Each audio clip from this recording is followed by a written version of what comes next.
मंदिर में दाना चुगकर चिड़िया मस्जिद में पानी पीती है। मैंने सुना है राधा की चुनरी कोई सलमा बेगम सीती है। एक रफ़ी था महफिल में रघुपति राघव गाता था। एक प्रेमचंद जो बच्चों को ईदगाह सुनाता था। इन्हीं सुंदर पंक्तियों के साथ मैं किरण अपने YouTube चैनल साहित्यिक सौष्ठव में एक बार पुनः आप सभी का स्वागत करती हूँ। मेरा प्यार भरा नमस्कार स्वीकार कीजिए।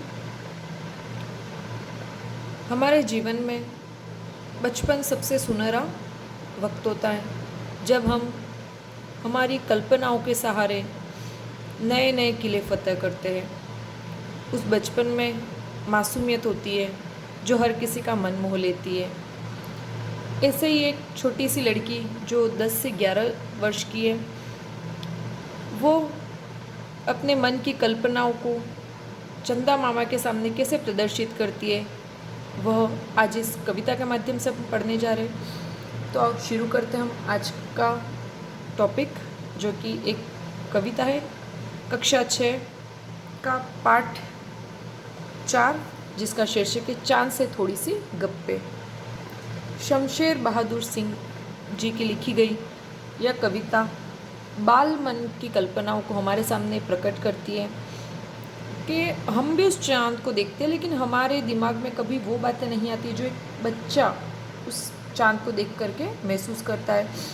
तो कल्पनाओं का सबसे अच्छा गढ़ होता है बाल मन।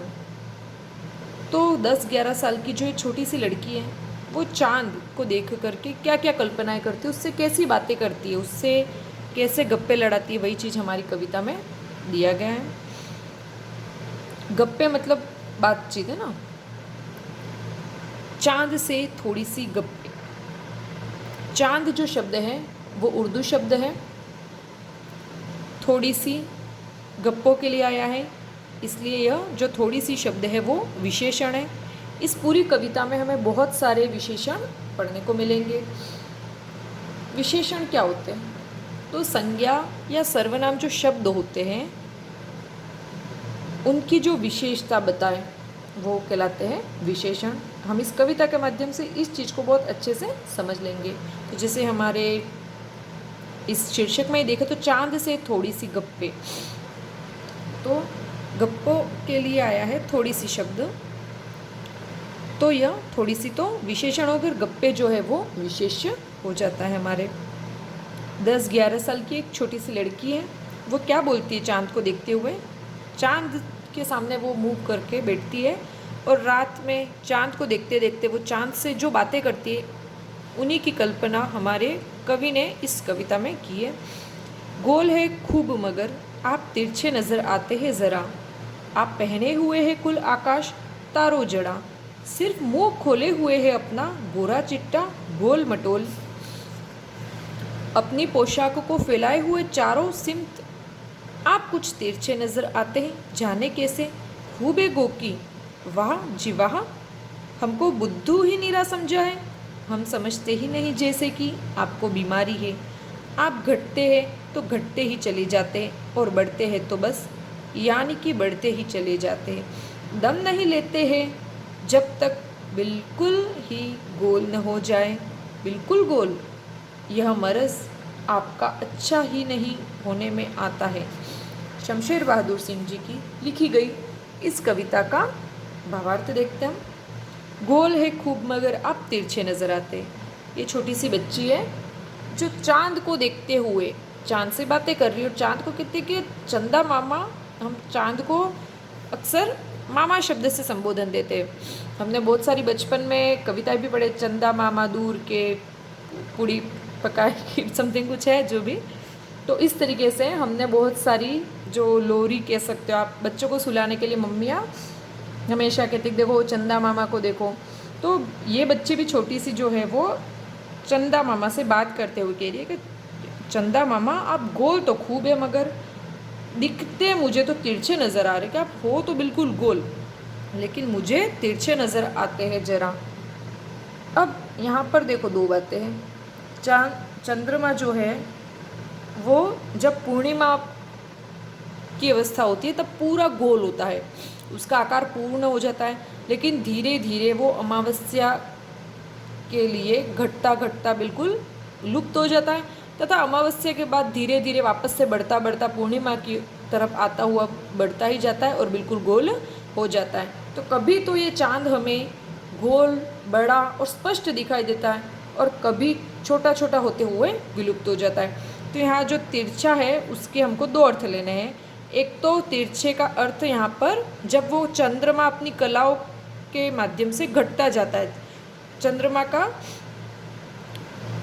इस तरीके से धीरे धीरे जो कह सकते अपन इतना भाग जैसे गायब हो गया, फिर ये भाग हमको नहीं दिखेगा, इस तरीके से छोटा छोटा चंद्रमा होता जाता है, फिर धीरे धीरे विलुप्त ही होता जाता है। तो ये जो घटने की क्रिया होती है उसमें हमें एक जगह तिरछा बस इतना सा ही दिखाई देता है। तो कहते हैं कभी तो आप बिल्कुल गोल और स्पष्ट दिखाई देते और कभी तिरछे और बिल्कुल तिरछे नज़र आते हैं। और एक यहाँ पर अर्थ तिरछे खड़े रहने के, जैसे कभी कोई व्यक्ति तिरछा खड़ा रहता है तो सिर्फ हमें उसके कंधे और उसका मुंह ही दिखाई देता है। आप पहने हुए कुल आकाश तारों जड़ा, और कपड़े कैसे पहने उन्होंने? कुल आकाश मतलब पूरा आकाश, कि जो पूरा आकाश है वो तो आपके कपड़े हैं, और वो कपड़े भी कैसे? जिनमें तारों जड़ा, कि आपके पूरे जो आसमान है वो आपके कपड़े हैं, और वो कपड़े ऐसे हैं मानो उनमें तारे जड़े हुए, जैसे मोती इत्यादि जड़े होते, कुंदन इत्यादि कपड़ों पे उनको सुंदर बनाने के लिए। तो चंद्रमा के भी जो कपड़े हैं वो पूरे का पूरा ये आकाश है, काला आकाश, और उस पर जो तारे टिमटिमा रहे उनसे बने हुए कपड़े आपने पहन रखे हैं। लेकिन इनमें सिर्फ और सिर्फ आपका चेहरा ही दिखाई दे रहा है, क्योंकि चांद तो होता है सफ़ेद कलर का और पूरा आकाश बाकी अंधियारे की वजह से रात्रि में काला होता है, सिर्फ तारे उसमें टिमटिमाते हैं। तो यहाँ पर जो बालिका वो कहती है कि मुझे तो सिर्फ आपका मुंह दिख रहा है और आपके कपड़ों पे जो तारे बने हुए हैं, ये तारे टिमटिमाते हुए बस दिखाई दे रहे, बाकी मुझे तो कुछ दिखाई नहीं दे रहा। सिर्फ मुंह खोले हुए अपना, और ऐसा लग रहा है मानो सिर्फ आप मुंह खोल के खड़े हो, गोरा चिट्टा गोल मटोल। अब मुंह कैसा है? गोरा चिट्टा मतलब बिल्कुल सफ़ेद है और गोल मटोल, और बिल्कुल गोल है, मानो बिल्कुल तराशा हुआ हो। तो देखो यहाँ पर अभी तक हमने बहुत सारी विशेषण देख लिए। तो मुंह को एक तो गोरा चिट्टा का और एक गोल मटोल का है। तो गोल मटोल में तो आकार बता दिया है ना, और गोरा चिट्टा जो सफ़ेद है वो रंगबोधक गुणवाचक विशेषण है। तो यहाँ पर गुणवाचक विशेषणों का प्रयोग किया गया कि मुंह को किसके कैसा बताया गया है? एक तो बहुत गोरा सफ़ेद है और एक बिल्कुल गोल है। चंद्रमा के कपड़े कैसे हैं? पूरा आकाश तो उसके कपड़े, और वो कैसे? तारों से जड़े हुए, मतलब तारों से बने हुए। आगे देखते हैं कविता। अपनी पोशाक को फैलाए चारों सिमत, और आपकी पोशाक इतनी लंबी चौड़ी है, इतनी बड़ी है कि ऐसा लग रहा है मानो चारों दिशाओं को उसने ढक दिया है, क्योंकि आसमान का कोई अंत नहीं है, आसमान अनंत है। कि ये पूरा जो आकाश है वो तो आपके कपड़े हैं, और वो कपड़े ऐसे फैले हुए चारों सिमत का मतलब होता है दिशा है, चारों दिशाओं में, कि मानो दिशाओं को भी इन्होंने ढक लिया है। और आपकी इस पोशाक पर तारे जड़ित हैं, कि आपकी जो पोशाक है वो किससे बनी हुई है? तारों से बनी हुई है। आप कुछ तिरछे नज़र आते जाने कैसे, खूब है गोकी, लेकिन फिर भी मुझे आप तिरछे नज़र आ रहे हो, ऐसा लग रहा है मानो आप तिरछे खड़े हो, और मुझे सिर्फ और सिर्फ आपके मुंह और आपके पोशाक पर बने हुए जो टिमटिमाते हुए तारे हैं सिर्फ वही नज़र आ रहे हैं। खूब है गोकी, गोकी का मतलब होता है यद्यपि, हालांकि, यद्यपि जो भी को आप क्या, लेकिन हालांकि खूब हो आप, मतलब आप सबसे अलग हो, आप बिल्कुल गोल मटोल हो। वाह जी वाह, वाह जी वाह। यहाँ पर देखो, यहाँ पर ऐसा चिन्ह है बना हुआ है, मैंने कल ही वीडियो डाला था विस्मय आदि बोधक चिन्ह का, वो देख लेना आप, उसमें सारे विराम चिन्ह, इस चिन्ह को कहते हैं विस्मय आदि बोधक चिन्ह। ठीक है, तो कहते हैं वाह जी वाह, हमको बुद्धू ही नीरा समझा है। अब वो कह रही है कि आपने तो हमको बुद्धू मतलब ना समझ रखा है बिल्कुल, कि मुझे पता है कि आप ये जो तिरछे तिरछे होते हो तो बिल्कुल गोल मटोल हो जाते हो, फिर गोल मटोल से धीरे धीरे घटते घटते वापस लुप्त हो जाते हो। तो ये सब क्यों होता है? ये सब मैं अच्छे से समझती हूँ। हम समझते ही नहीं जैसे कि आपको बीमारी है, कि आपने तो सोच रखा है कि हम सब तो ना समझ है, और हमको समझ में ही नहीं आ रहा है कि आपको तो ये बीमारी है। क्या बीमारी है? आप घटते हैं तो घटते ही चले जाते। बीमारी में होता है ना, इंसान दुबला पतला कमज़ोर होने लगता है, तो इतना कमज़ोर हो जाता है, कमज़ोर होते होते वो मृत्यु प्राप्त कर देता है। और बढ़ते हैं तो बस यानी कि बढ़ते ही चले जाते। और कभी कभी कुछ इंसानों को ऐसी बीमारी हो जाती है वो मोटापे का शिकार हो जाते और उनका मोटापा दिन प्रतिदिन बढ़ता जाता है। तो कह रहा है कि हम तो सब समझते हैं भाई कि आप हमको बुद्धू मत समझो, आपको ये बीमारी है कि कभी तो आप घटते रहते हो, घटते घटते बिल्कुल लुप्त हो जाते हो। मतलब पूर्णिमा से धीरे धीरे घटते घटते चंद्रमा की सारी कला 16 कलाएं होती है, उनके बाद चंद्रमा धीरे धीरे घटते घटते बिल्कुल अमावस्या के दिन आ जाता है और रात्रि बिल्कुल घनघोर काली हो जाती है, उसमें चांद हमको दिखाई नहीं देता है। और जैसे ही अमावस्या जाती है धीरे धीरे धीरे धीरे चांद फिर से बढ़ना शुरू होता है और पूर्णिमा तक आते आते बिल्कुल बड़ा बिल्कुल गोल चांद दिखाई देता है। तो अब ये बच्ची कह रही है कि हमको सब पता है कि आपको एक ऐसी बीमारी लग गई है कि जिसमें आप कभी तो घटते रहते हो, मतलब आपका शरीर कमज़ोर होता होता बिल्कुल लुप्त हो जाता है अर्थात अमावस्या, और कभी बढ़ते हैं तो बस ऐसे बढ़ते ही जाते अर्थात पूर्णिमा का समय। दम नहीं लेते हैं जब तक बिल्कुल ही गोल न हो जाए। आप बढ़ते बढ़ते जब तब तक दम नहीं लेते, मतलब सांस नहीं लेते, तब तक बढ़ते रहते हो जब तक कि आप बिल्कुल गोल ना हो जाए। मतलब बिल्कुल अमावस्या का दिन बिल्कुल पूर्णिमा का दिन नहीं आ जाए और बिल्कुल गोल आकार में नहीं आ जाओ तब तक आप बढ़ते रहते हो। और बिल्कुल गोल, दोबारा फिर से गोल, यहाँ पर दोबारा देखो गोल शब्द का 2 बार प्रयोग है, लेकिन पहला जो गोल शब्द है वो गोलाकार, मतलब गोल आकार में होने के अर्थ में, ठीक है।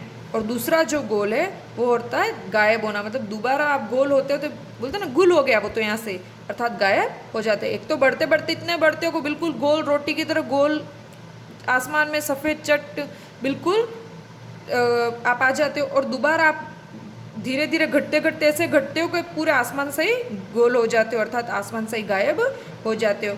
यह मरज आपका अच्छा ही नहीं होने में आता।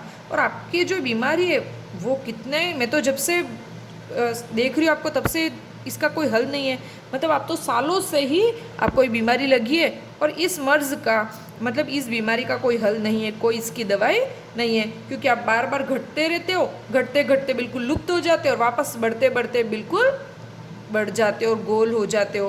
तो इस तरीके से शमशेर बहादुर सिंह जी ने हमारे सामने एक छोटी सी 10-11 साल की जो लड़की है उसकी कल्पनाओं के सहारे हमें बताया है कि कैसे एक छोटी सी बच्ची चांद से गप्पे लड़ाती है और गप्पों में वो बोलती है कि भाई चांद तुम हमें मूर्ख मत समझो, कि तुम हमको नासमझ मत समझो, मैं सब समझती हूँ कि तुमको कोई बीमारी लग गई जिसकी वजह से तुम कभी तो बढ़ते बढ़ते बिल्कुल गोल हो जाते हो पूर्णिमा की चांद की तरह और कभी घटते घटते बिल्कुल लुप्त हो जाते हो आसमान से मानो अमावस्या की काली रात्रि की तरह।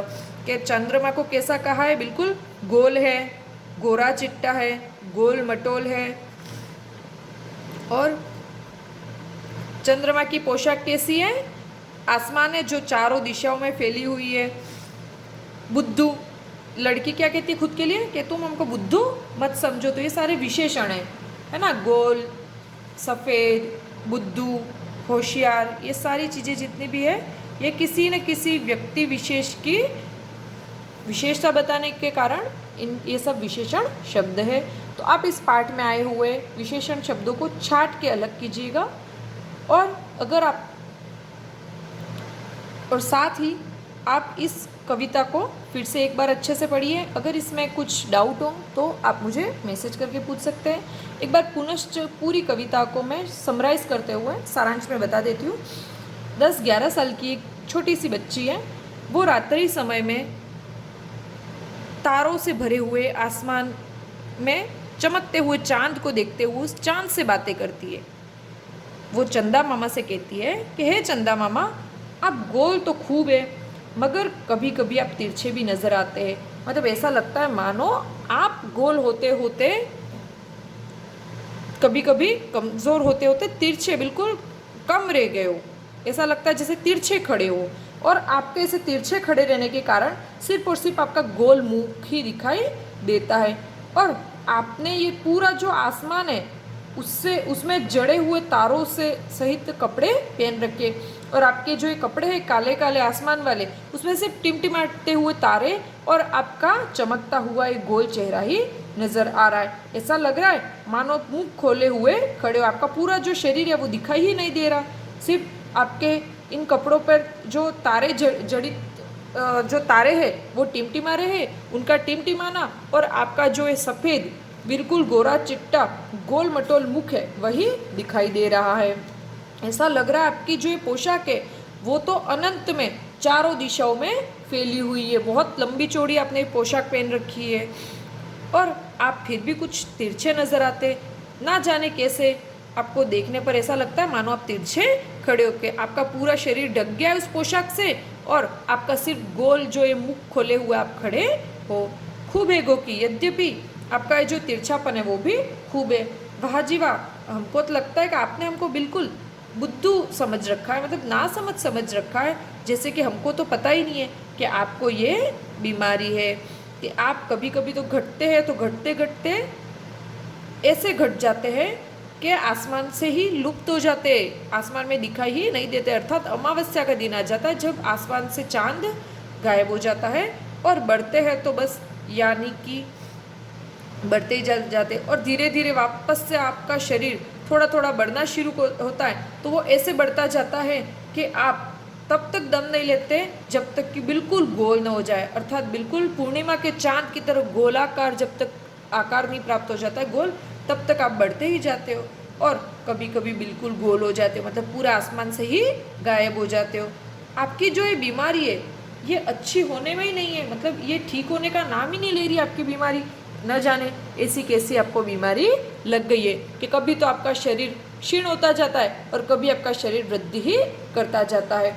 इस प्रकार से इस छोटी सी बालिका के माध्यम से शमशेर बहादुर सिंह जी ने आसमान में चांद की जो कलाएं है उनका सुंदर वर्णन किया है। चंद्रमा की 16 कलाएं होती है और चंद्रमा पूर्णिमा के दिन अपने पूर्ण आकार में आसमान में चमकता दिखाई देता है।